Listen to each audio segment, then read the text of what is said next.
tell us more about the history of your personal banjo? Of this banjo here. This banjo is kind of interesting. It's an assembled banjo.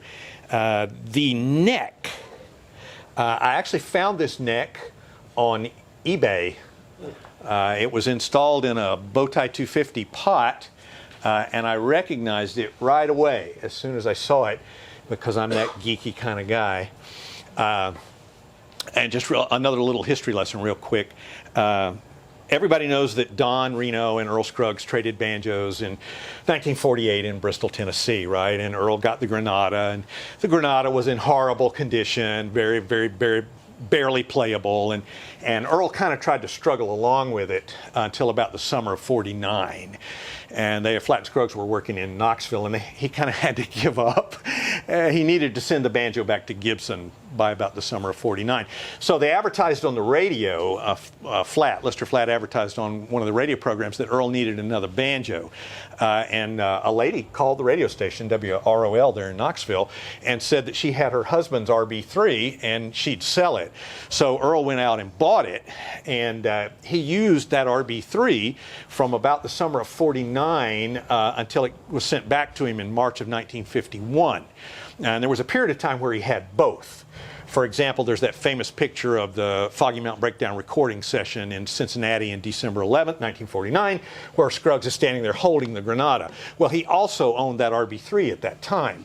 And the RB3 that he bought had already been back to Gibson and had the Bowtie fingerboard put on it.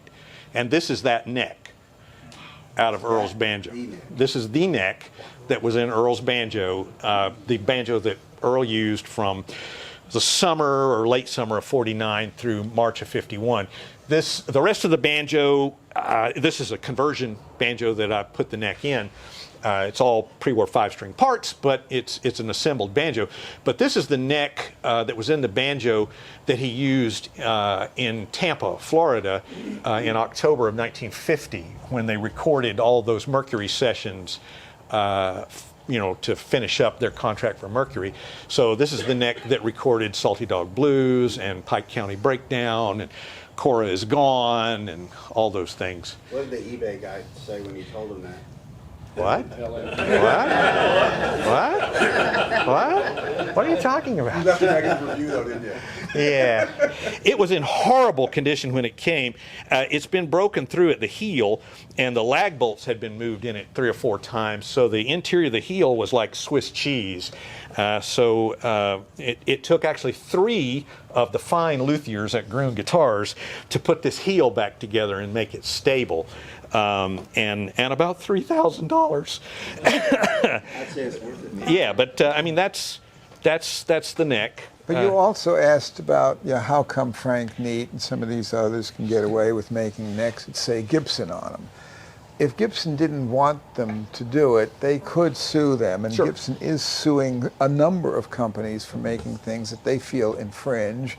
And frankly, I think Gibson probably will and deserves to lose most of those cases, like things like the ES-335 and the Flying V and the Explorer that they introduced in '58, didn't bother to register them then, didn't defend them. Gretsch came out with double cutaway guitars shaped like a 335 in early '61, and Gibson didn't raise a peep, and now they want to say nobody else can do it. Well, that would screw up the whole market.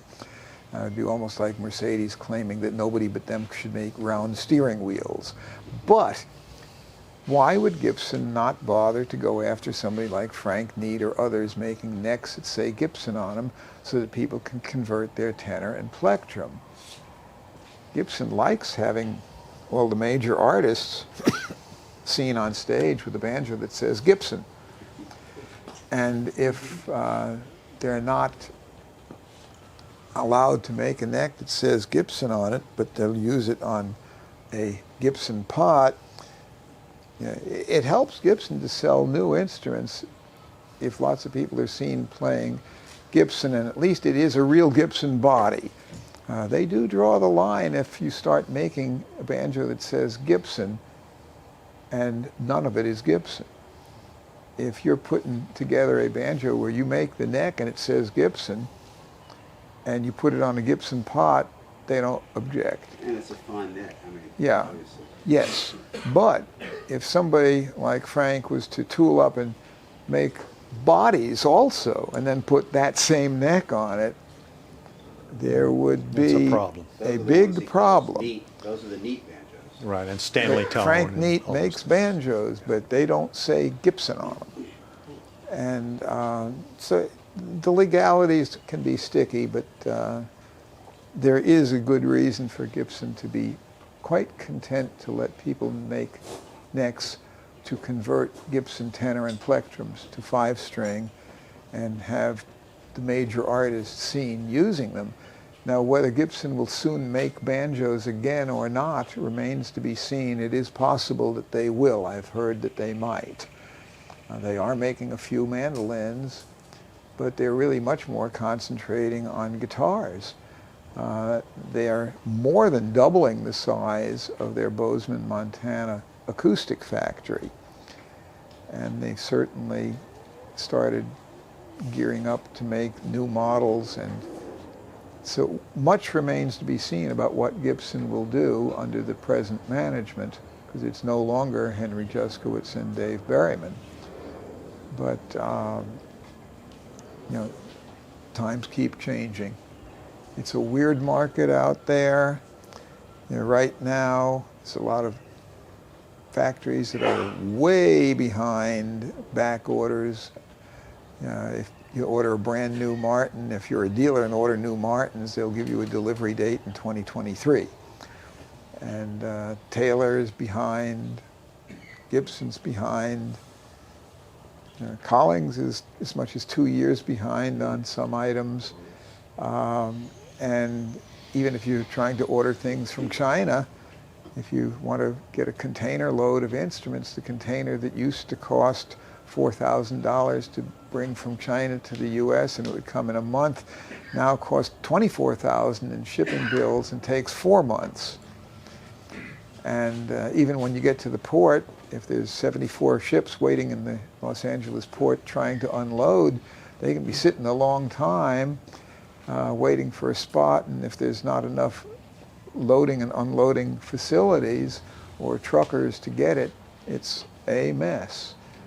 But you know, the world can survive for a while without banjos for a few months, but they can't make cars right now either. So it's the world can survive longer without new banjos than it can survive without cars. Now, I've had a business where most of what I did was on old stuff for the majority of the time I've been in business, although right now I'm actually selling more new instruments than old. And I am getting a lot of new instruments. There's always going to be supply problems. But one thing about if you're selling new instruments, all you have is whatever make and model you get new. I have the entire spectrum of, if it's ever been made, I might get one.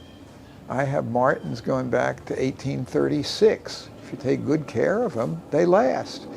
So I have available to me as a used and vintage dealer every model that any maker ever made throughout the entire history of the company, including many that are defunct companies or makers who are long dead. And Stradivari died in 1737 at age 94, but there are still dealers who can get a lot of money for a Stradivari violin. And I can still get money today for a flathead master tone or a sunburst Les Paul, or for that matter, for a 6-month-old Gibson.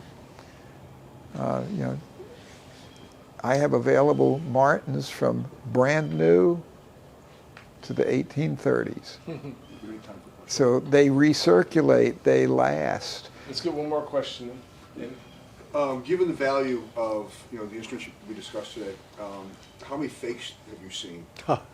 There are more fake flathead master tones than Gibson ever made. There are way more fake sunburst Les Pauls than Gibson made. Didn't I read an article where you discovered like someone who paid like $300,000 for a 59, and you opened it up and said nope? Well, we certainly discover fake instruments of all sorts, electric and acoustic. So, but the one thing about instruments is they do last with proper care, and unlike a car that every mile you drive it, it's worth less. That's not like it. And you know, you can go out, and there are people who will spend as much on a bottle of vintage wine as it might be to buy a darn good banjo, mandolin, or guitar. You could spend $20,000, $30,000, $50,000, $100,000 for a bottle of wine, and when you do it, you don't know for sure if it could have turned to vinegar if it's old. You don't know until you pop the cork if it's good or not. But if you don't pop the cork, it keeps its value. But the moment you do open it up, then you got to consume it right away or it'll spoil. And after you consume it, it may or may not really taste all that great, but you do know what you'll have a couple of hours later. You'll pee. You don't have that happen with guitars, banjos, and mandolins, or an expensive meal. So I advise everybody to come and buy good guitars, because you can use them for their intended purpose, and they don't turn to pee or poop. Listen, would you mind talking to my wife?